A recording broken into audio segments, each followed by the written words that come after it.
Sa panahon ngayon, hindi mo na problema ang walang TV sa bahay. Kung meron ka na nito, ang IPTV Smart Player. Wow!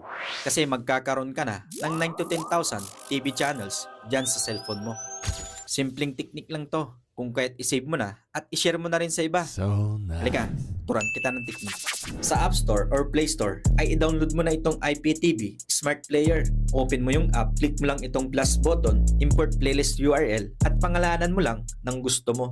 Parang ganito, Katiknik TV. At dito sa playlist URL ay ilagay mo ito, iptv.llc at save mo na. At dito, lalabas na lahat ng mga channels na nakakategorize na ang mga iba't ibang genre. Huwag kang mag-alala Katiknik. Pag gusto mo naman ng mga Pinoy channels, ganito lang yan. Punta ka lang sa iyong browser at hanapin mo tong IPTV GitHub. Click mo lang yung una, scroll mo sa baba at hanapin mo itong group by country. At dito, hanapin mo ang Philippines. Copy mo lang itong URL at bumalik ka sa app para mag-import ka ulit ng panibago. At dito, i-paste mo lang yung URL na kinopya natin. So ayan Katiknik, meron ka ng Pinoy channels at international channels dyan sa cellphone mo.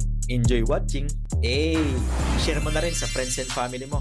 Like and follow para sa iba pang technique na tulad nito.